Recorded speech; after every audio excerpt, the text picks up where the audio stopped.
وكفى وسلام على عباده الذين اصطفى أما بعد قال الله تبارك وتعالى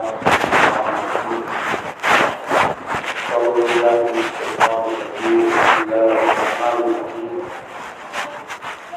والعصر إن الإنسان لفي خسر إلا الذين آمنوا وعملوا الصالحات وتواصوا بالحق وتواصوا بالصبر صدق اللہ مولانا العظیم۔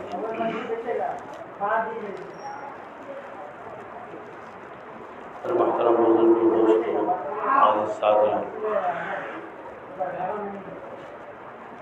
میں نے ابھی آپ کے سامنے قرآن پاک کی چھوٹی سی سورت جو سورۃ العصر کے نام سے جانی جاتی ہے تلاوت کی۔ یہ سورت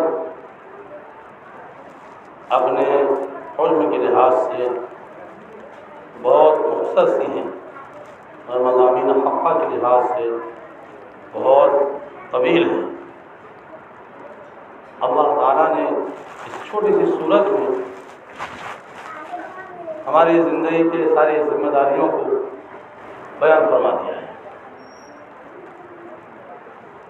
اولاً اللہ تبارک و تعالیٰ نے اس صورت کے مضامین کو بیان کرنے سے پہلے زمانے کی قسم کھائی۔ والعصر، عصر کہتے ہیں زمانے کی قسم کھائی۔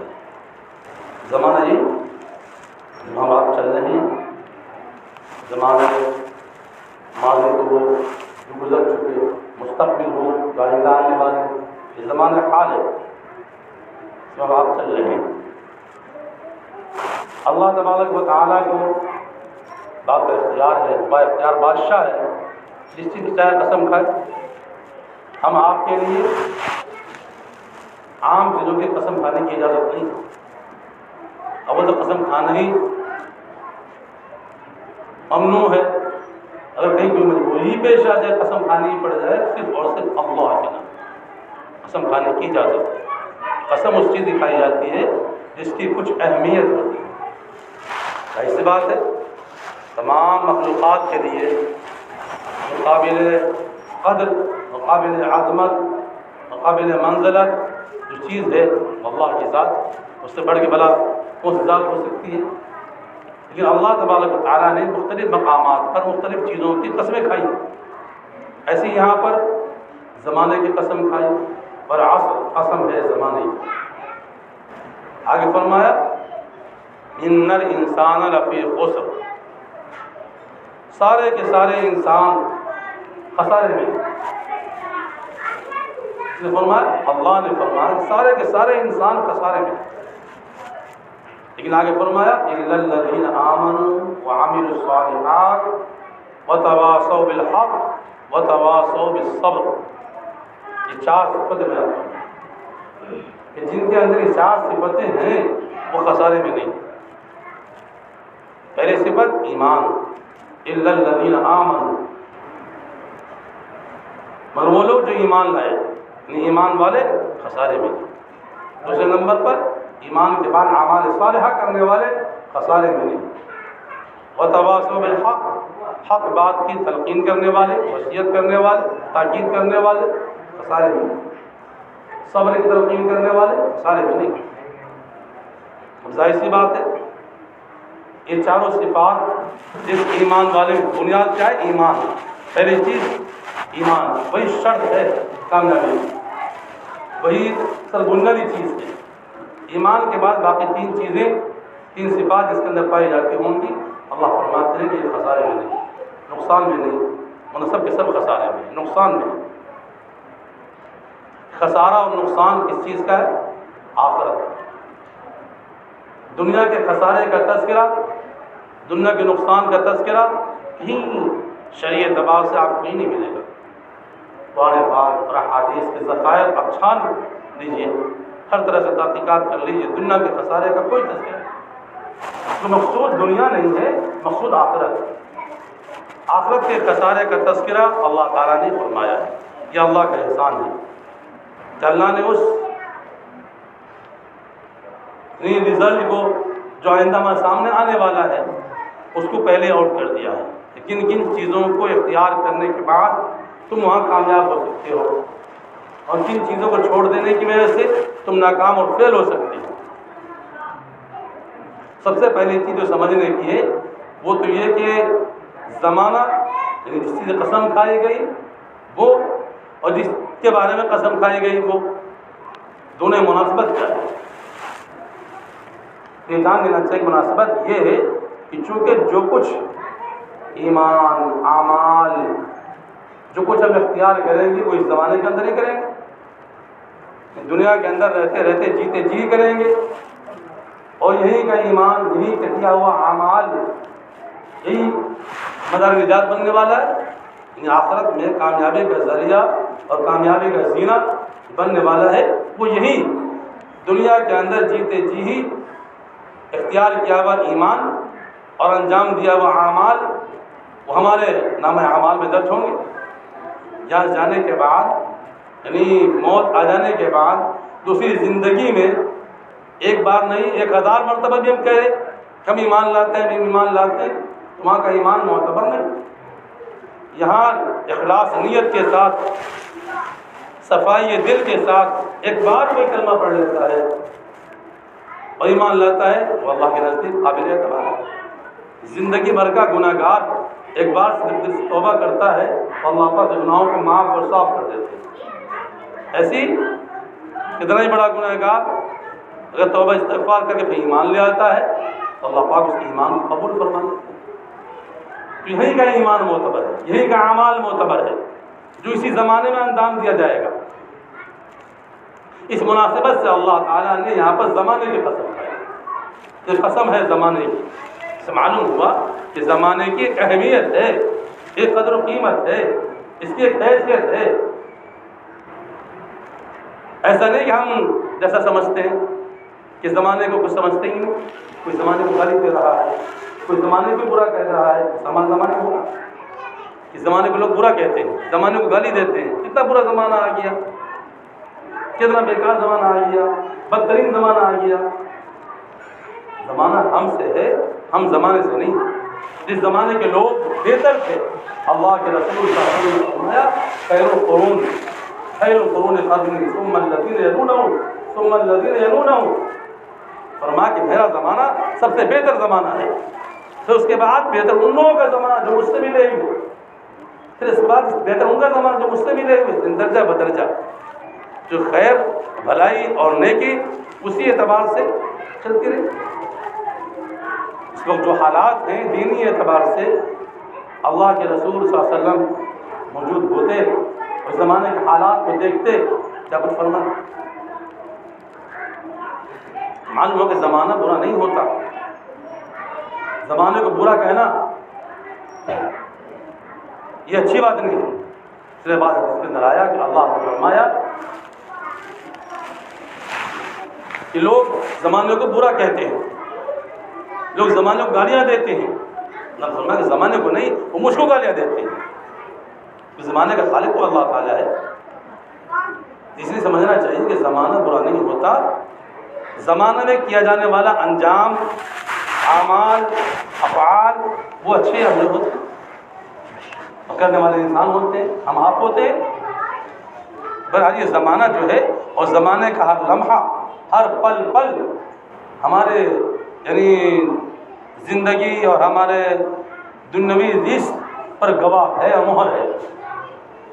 ہم اس کی حیثیت کو سمجھیں یا نہ سمجھیں، ہم اس کو برا کہیں بھلا کہیں، لیکن زمانے کا پل پل ہمارے لیے ایک شاہد اور ایک گواہ بن کر کے کل قیامت کے دن کھڑا ہوگا، اس کی جواب دہی ہمیں کرنی پڑے گی۔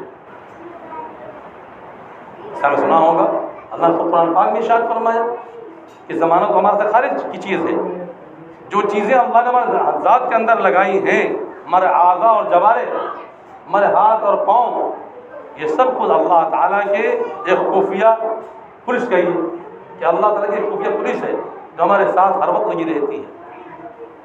آج کسی کے گھر پہ مکان پہ دکان پہ چھاپا پڑ جائے دم گھبرا جاتے ہیں، فلاں چیز چھپاؤ فلاں چیز چھپاؤ، کیسے ارادہ نہ کھل جائے اور چھاپا مار کارروائی ہو جاتی ہے، لوگ پریشان حال، جبکہ اللہ تعالیٰ کہ چھاپا مار پولیس ہمارے ساتھ ہر وقت لگی ہوئی ہے، ہم ڈرتے ہی نہیں، ہمیں خبر ہی نہیں، ہمیں معلوم ہی نہیں کہ ہم کیا کر رہے ہیں۔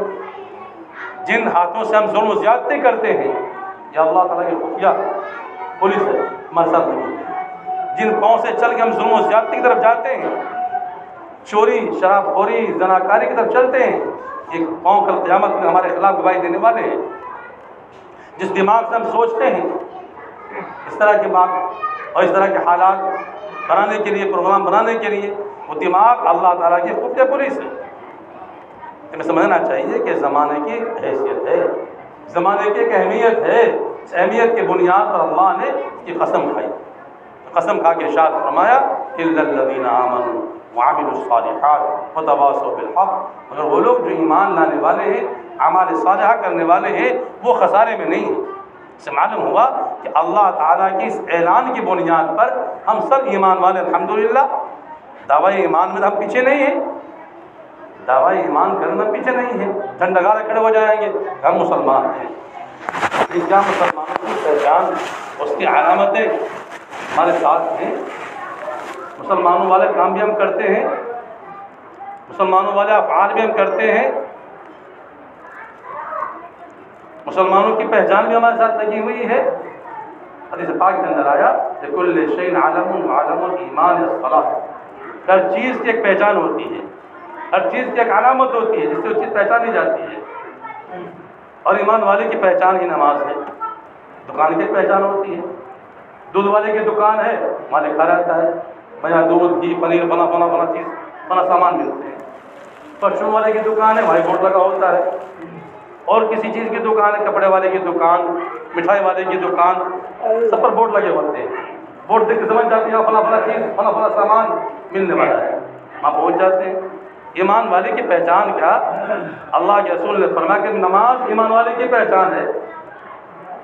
کیا یہ پہچان بھی ہمارے ساتھ لگی ہوئی ہے؟ پچھلے ہفتے دیکھیں، اول تو جو ہے نمازی ہمارے یہاں جہاں وہاں کام چلے جائیں، یہ حال ہے، 5 وقت نمازی بس 1% 2%۔ مثال کے طور پر محلے میں اگر 100 گھر ہے تو نمازی مشکل سے کتنے ہوں گے؟ 10 15 20، زیادہ زور لگا دے 25، باقی 75 کہاں گئے؟ بے نمازی۔ جمعے کے دن آتے ہیں، جہاں دوگانہ ادا کیا، 2 رکعت نماز فرض ادا کی، اور ایک دم سر پر بھاگتے ہیں یہاں سے، کہاں چلے آتے ہیں؟ بھاگتے ہیں۔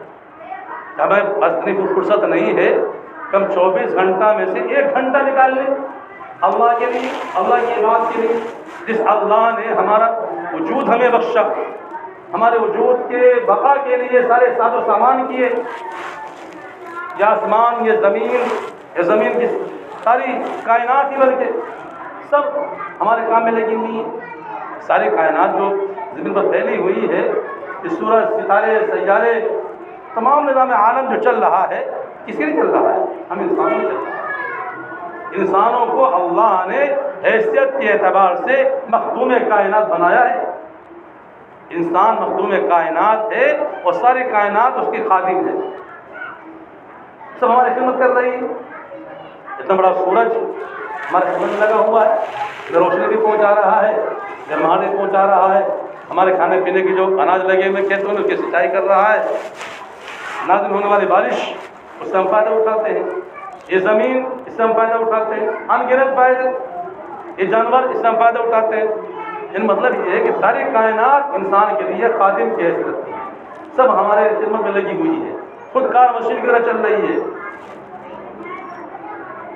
اور ہم مخدوم کائنات ہو کر کے اس کے واسطے اللہ نے سارے نظام کو بنایا، ساری کائنات کو بنایا۔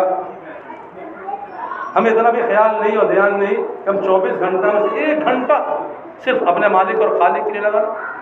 اگر 5 وقت کی نماز میں جو وقت خرچ ہوتا ہے اس کا محاسبہ کریں، اس کا اندازہ لگائیں، موازنہ کریں، کتنا وقت لگے گا ایک نماز میں؟ کتنا وقت؟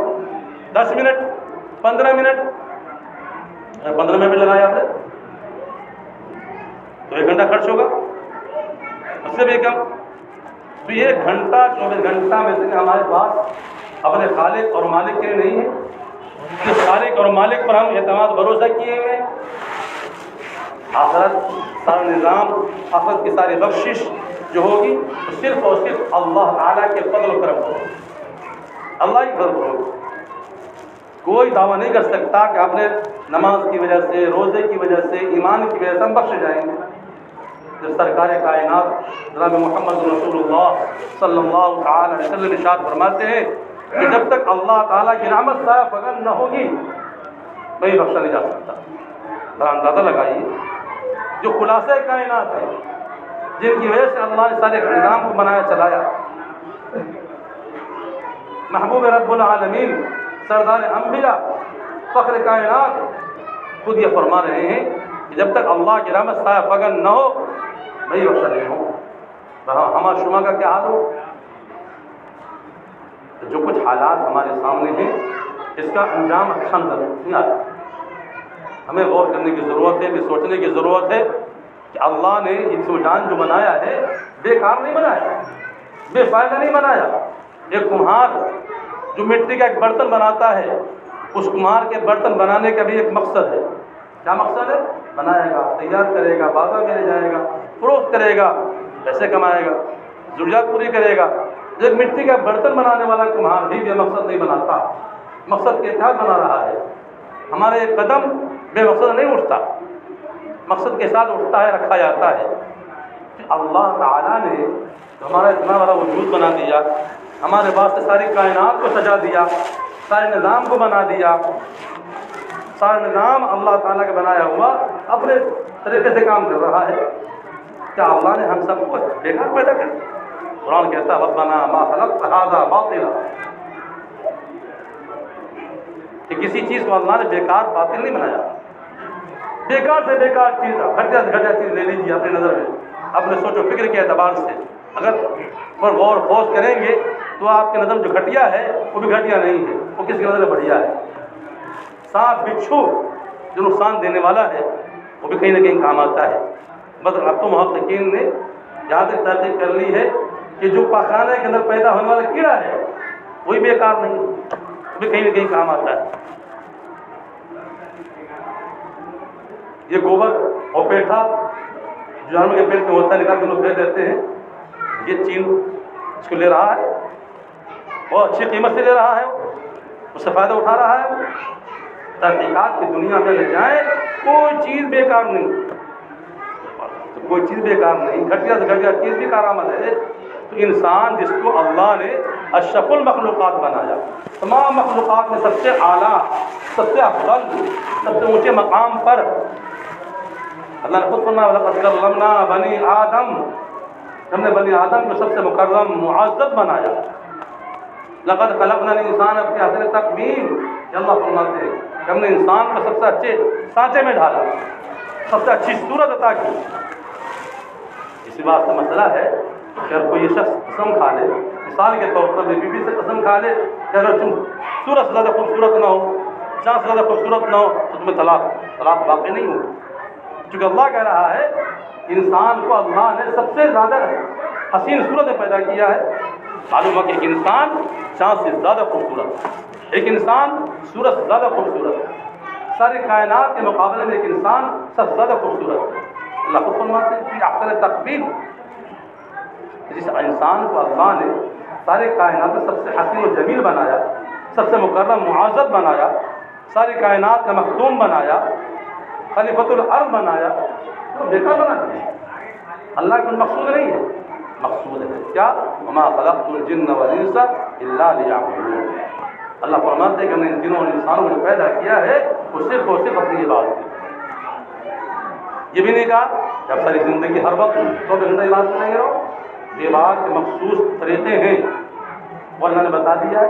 نماز 5 وقت، رمضان کا مہینہ ہے، سال میں 1 مرتبہ 1 مہینے کی روزہ فرض کیا، جس پر اللہ نے اور مال دیا ہے، زندگی میں 1 بار حج فرض کیا، اور مال دیا ہے، زکوٰۃ فرض کی، مخصوص ایام میں، مخصوص اوقات میں اللہ نے مخصوص چند گنے چنے اعمال اللہ نے ہمارے دل میں بطور فریضے کے لگائے۔ جتنا معمولی کام بھی اگر ہم انجام نہ دیں، اس کو ہم کام نہ کر سکے پورا، ظاہر سی بات ہے اسے سوائے محرومی کے اور کچھ نہیں کر سکتے۔ ضرورت اس بات کی ہے کہ اللہ نے اس مقام پر رکھا ہے، ہم اپنے مقام مرتبہ کو سمجھیں کہ اللہ نے ہمیں بیکار نہیں پیدا کیا، سارے کائنات میں سب سے اعلیٰ اور افضل بنایا، ہم اپنے خالق اور مالک کے لیے کیا کچھ کرتے ہیں، ہمیں کیا کرنا چاہیے، ہم کیا کر رہے ہیں، ہمیں کس مقام پر ہونا چاہیے، ہم کہاں پہنچے ہوئے ہیں۔ آج ہر وقت کیا ہے، ایک دوسرے کی لگائی بجھائی، جھگڑا تکرار، کھینچنے گرانے کی فکر ہر وقت دامن کی رہے۔ جس مقصد کی طرف ہمیں چلنا چاہیے اس سے بہت دور ہٹتے جا رہے ہیں، زندگی کا رخ بدل لیا، کہیں اور چلے جا رہے ہیں۔ اللہ پاک نے سمجھ عطا فرمائے کہ اللہ نے ہمیں انسان بنایا، عقل مند کی ہوش بنایا، اللہ نے ہمیں تقدیری اعتبار سے ساری کائنات میں سب سے اعلیٰ اور افضل بنایا، ہماری ذمہ داری مختلف لگائی اور مقام سب سے اونچا رکھا۔ انسان کا مقام فرشتوں سے اعلیٰ ہے، عام فرشتوں سے عام انسان کا مقام اعلیٰ ہے، اور خاص فرشتوں سے بھی خاص انسان کا مقام اعلیٰ ہے، جیسے انبیاء کرام ان کا مقام سب سے اعلیٰ ہے۔ بہرحال اللہ نے ہمیں انسان بنایا، اشرف المخلوقات بنایا، حسن کائنات بنایا، مکرم معزز بنایا۔ اللہ کی اس نظر انتخاب کا ہم لاج رکھیں کہ اللہ نے ساری چیزیں ہمیں عطا فرمائی، ہم اپنے خالق اور مالک کے واسطے کیا کچھ کرتے ہیں، آپس کی لڑائی، آپس کے جھگڑے، آپس کا تکرار، ایک دوسرے کو گرانے کی فکر، ایک دوسرے کو نقصان پہنچانے کی فکر، یہ ہمارا معاملہ ہے، یہ ہمارے حالات ہیں۔ ہم اوروں کے جھگڑے سلجھانے کے واسطے بھیجے گئے، جھگڑے لگانے کے واسطے نہیں بھیجے گئے، لیکن معاملہ ہماری زندگی کا بالکل الٹ گیا، رخ ہمارا بالکل بدل گیا۔ بہرحال اب بھی وقت نہیں گیا، اب بھی سدھرنے کا وقت ہے، اب بھی سدھر جائیں، اپنے حالات بدلنے کی کوشش کریں، گزشتہ گناہوں سے توبہ استغفار کریں۔ اللہ تعالیٰ کہ رحمت کے دروازے کھلے ہوئے ہیں۔ امام غزالی رحمۃ اللہ علیہ فرماتے ہیں کہ بڑے سے بڑا گناہ گار جو گناہوں کے توبہ استغفار کے لیے آتا ہے اللہ کی بارگاہ میں، روتا ہے، بلبلاتا ہے، آہ و معذرت کرتا ہے اور اللہ سے توبہ استغفار کرتا ہے، تو اللہ پاک اس کی رحمت اس کو اپنے آغوش میں لینے کے لیے بے قرار ہو جاتی ہے۔